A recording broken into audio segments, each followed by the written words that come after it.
We have the Honourable Mark Pearson, Pearson MP.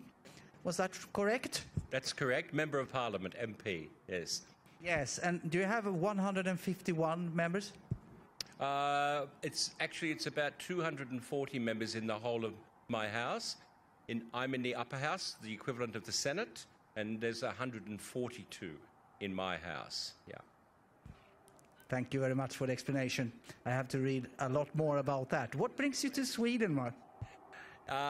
What I'm standing here looking at today is what's brought me to Sweden, because I have introduced a bill which hopefully will become law in Australia, which will prohibit the use of the whip in racing. And so I've studied who else has done that in the world. So Sweden and Norway and Denmark, it looks like is an example as well. So I've come here to learn how did it occur that a country that used to use the traditional practice of whipping a horse questioned it. Why are we doing this? Why are we continuing to do something which is maybe no longer sustainable or acceptable to the community, and certainly not acceptable to the horse? So I've come here to learn about how your country and the people here have actually changed their mind about this issue.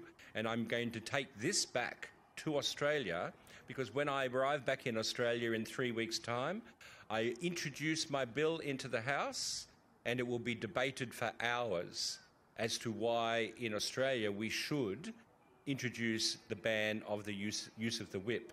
So that's why I'm here, to actually see for myself the racing. And what I notice is very different. In Australia, it's this boom, boom, and it's intense and frightening. It's not peaceful or graceful. But what I've seen here is there's this sense of quietness and grace and peace, and then the beauty and the majesty of the horse and the jockey moving and racing. And there's always going to be a winner and a second and a third and a last. And with a whip, you don't need the whip to bring that about. It's part of horse racing. So that's why I'm here, is to bring this, for me to be able to witness what is happening here and take that and tell my colleagues and convince them convince Australia to become one of the next countries to stop the use of the whip in horse racing. You have a lot in common with applause. With New Zealand, do you think they will following? Is that big debate in New Zealand as well? Yeah. Well, this is what's important is that you get to the debate, and all of the issues have to be robustly discussed. And I think New Zealand will follow suit, because often New Zealand lead us in animal welfare issues as well, like live export, etc. I think that if New South Wales, my state, implements a prohibition of the whip, and then another state, New Zealand will follow for sure. And you think all states will follow at the same time if this prohibition will be voted for? Probably over the next 2 to 3 years. So if my bill passes in this state, my state, New South Wales, is sort of like the lead state. We tend to set the leadership of change in Australia. I think the other states will then follow suit, like many other legislations and regulations across Australia, and then New Zealand as well. And you're also a part of the Commonwealth, and that will of course give some echoes in the rest of the Commonwealth states. Correct. And also the European Parliament and European Collective, because yesterday I was at the European Commission, and the Commissioner had told me, we were talking about another issue in relation to kangaroo products, but it was clear that if one member country or 2 or 3 implement a change for animal welfare, the European Commission must address that with a view to the whole of Europe looking at that issue.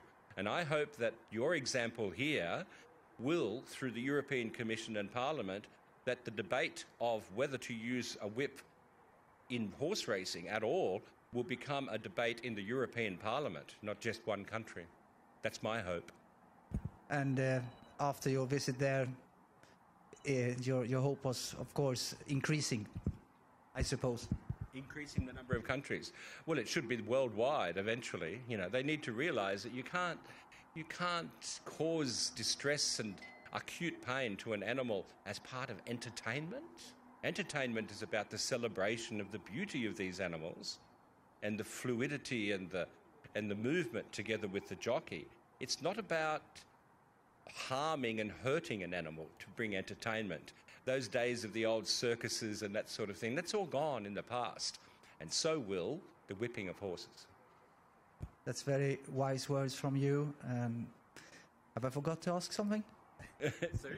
Have I forgot anything? I don't think you've forgotten anything. Thank you very much. I appreciate being here. Yeah.